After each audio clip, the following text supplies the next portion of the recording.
Look how beautiful and colourful my bookshelves look. I love it.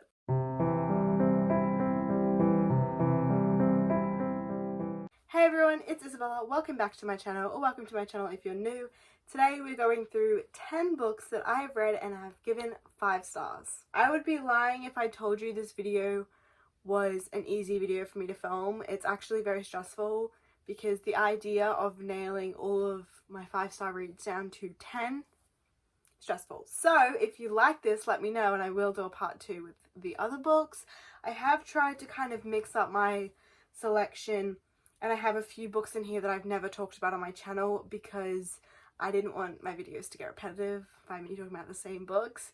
So there's some new ones in here that I've never spoken about that I loved. First book we're going to talk about is a book I've never spoken about on this channel, and that is You Should See Me in a Crown by Leah Johnson. I do think if I read this now, I'm not sure I would give it 5 stars. I feel like it would get a 4 from me.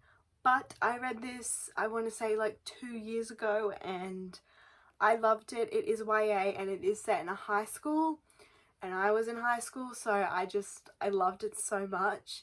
I'm at the point in my reading where I don't really enjoy books that are set in high school anymore, but even if you're not in high school, I do think this is going to be a very good coming of age novel.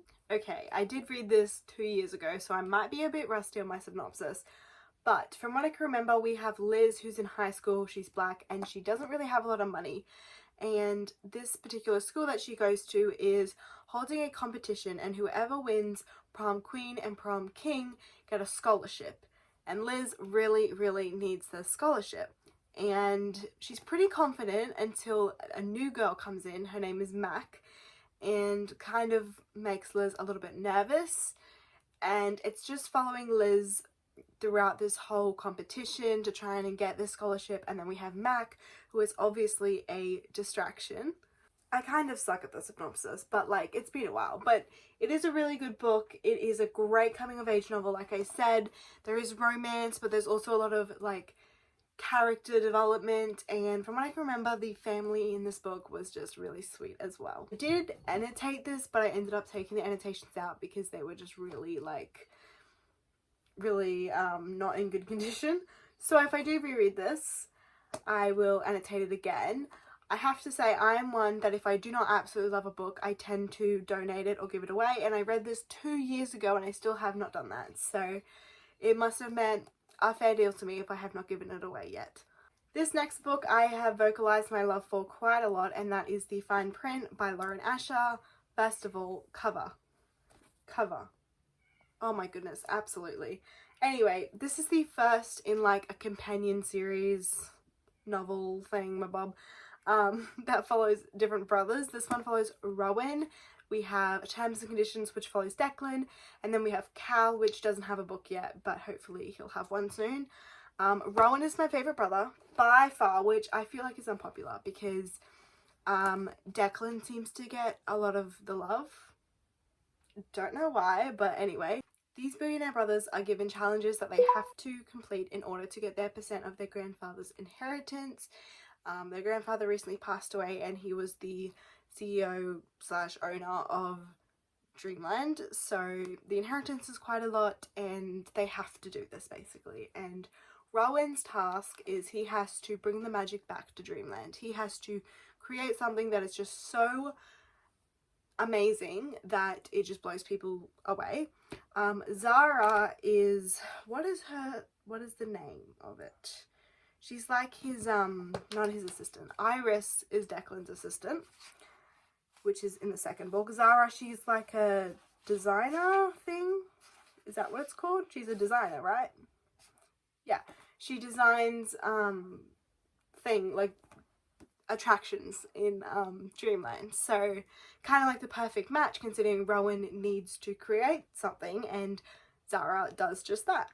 The dual POV for this just did it for me. It was the perfect book to have dual POV in it. I loved both of them. Neither one was boring. You know, sometimes you get books that one's really boring. Nope, both of these were really engaging. There was art throughout it that was just awesome to look at. brownie points because it has a playlist. So we all know how I feel about that. Yes. Next up is another very popular read that I have no shame in absolutely loving, and that is Beach Read by Emily Henry. This is by far my favourite romance book ever. Like, it surpasses everything. It even surpasses the fine print. Oh, that hurt to say.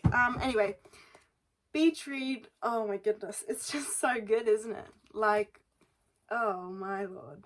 I need to reread this actually, but I still need to read Book Lovers and People We Meet on Vacation, so probably not a good idea to reread this when I need to read those. This book centers around January and Gus.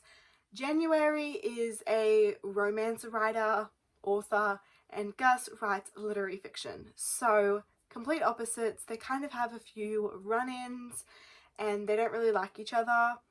Basically, they end up coming together on like a beach house type of setting and decide that they are going to swap genres. So Gus is going to write a romance and January is going to write a literary fiction. It's just so good. It's so good. You have no idea. Also, great mentions of grief in this book. I'm fully aware my synopsises and like overall plot summaries are trash. I'm literally just telling you what I remember. I'm not even bothering to really read the back of the book because why do that when I could just think, you know what I mean? But like, that's the whole premise. They swap genres. They're on a writer's block, by the way. That's why they swap genres, is because they're both kind of just stumped and they don't know what to write. So they just decide to do that, and it's great. It's great. Sorry, I'm just thinking of like the scenes. It's fantastic. This would not be a 5-star reads if I didn't mention Colleen Hoover, but I'm only going to mention 2 of her books. Okay, only 2. First one, It Ends With Us, which was the first Colleen Hoover book I read and also my favourite. We are following Lily in this book, who was brought up in a very abusive and toxic household. She eventually gets out on her own and finds love with this guy named Ryle. Don't like Ryle. We also have Atlas, which was Lily's like childhood lover, like, you know, was her first love. So it's a bit of a love triangle, but trust me, it is done in the right way. Massive trigger warning for abuse though. It's very graphic in some of the scenes, so just keep that in mind. That's all I can really say, to be honest, because I can't really say much more because I'll spoil it. But I loved it. I loved everything about it. I just remember the ending of this specific book like blew me away. Like, I just remember loving it.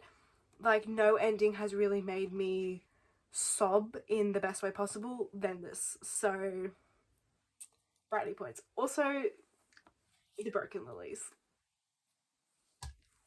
Ouch. Next, we have Ugly Love by Colleen Hoover. This is like one of the controversial reads. You either love it or hate it. Look how many tabs. I feel like that's actually kind of concerning. Oh my goodness, it's just bringing back so many. Anyway, this book.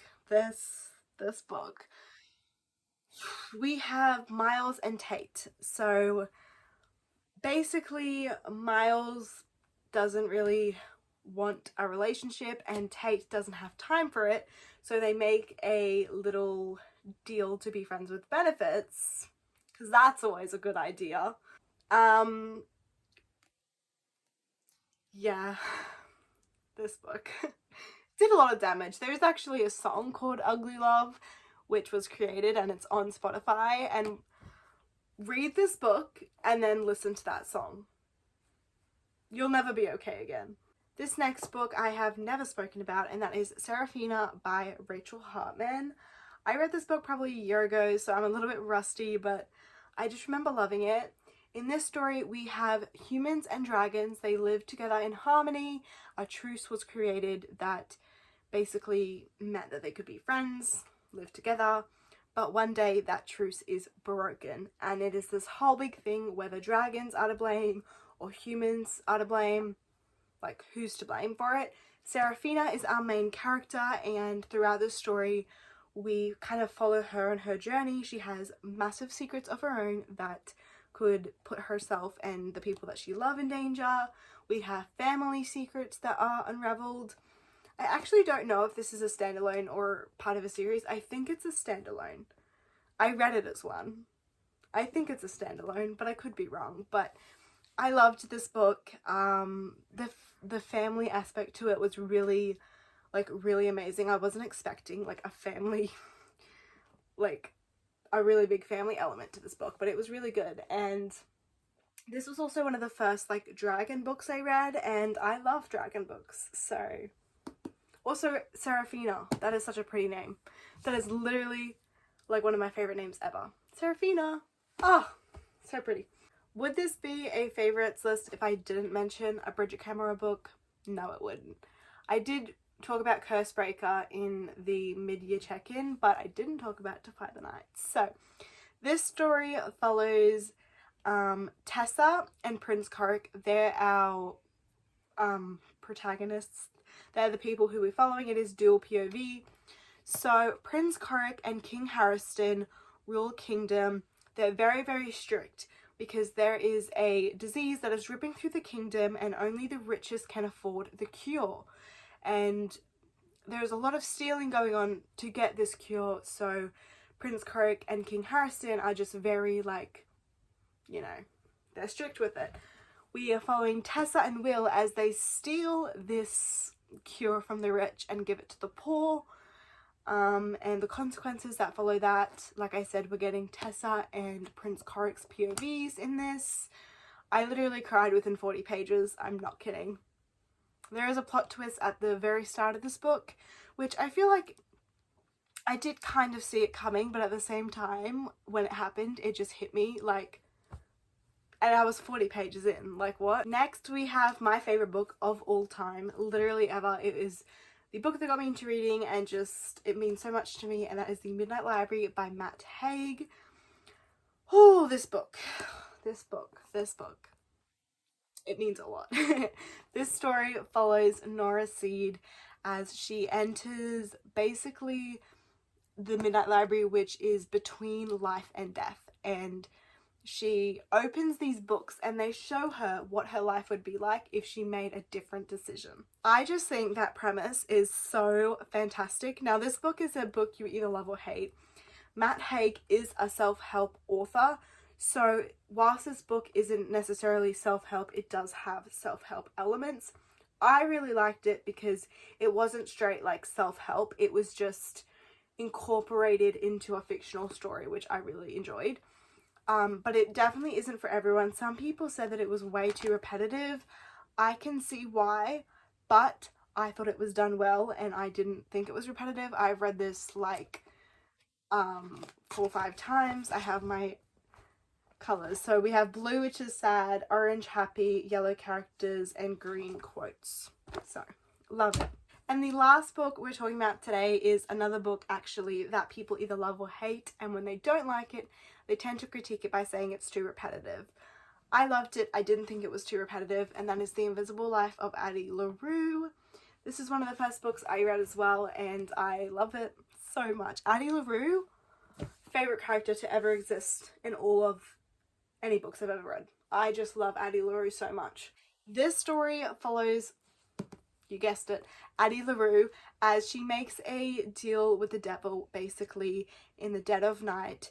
It is the 1700s and she is being forced to marry someone she doesn't want to marry. So she makes a deal with the devil that agrees that she can live forever, and she does just that. We're following her now, 300 years since that happened, but we do get flashbacks, like it's alternate timelines. She gets to live forever. The only twist is that everyone she ever meets forgets her. Forgets that she exists, don't know, she can't write her name. It's like she's not actually there. And so she's living 300 years of never really having anyone because they all forget her. That includes her family, her friends, her lovers, they all forget her, which, that's sad. That's, like, really depressing. I just think it was amazing. I liked the alternate timelines, how sometimes we went back. I loved highlighting it. My annotations, we had character development, plot development, quotes, and sad moments, and I've reread this I want to say 2 or 3 times. I really enjoyed it. Considering this book is like pretty big, actually it's not that big, it's like 500 pages, but it's like a brick.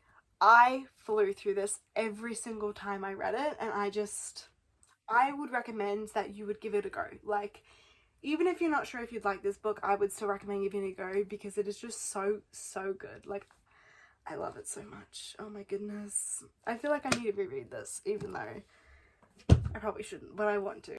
Okay everyone, thank you so much for watching. I hope you enjoyed. Please let me know if you liked this video because I could definitely film a part 2.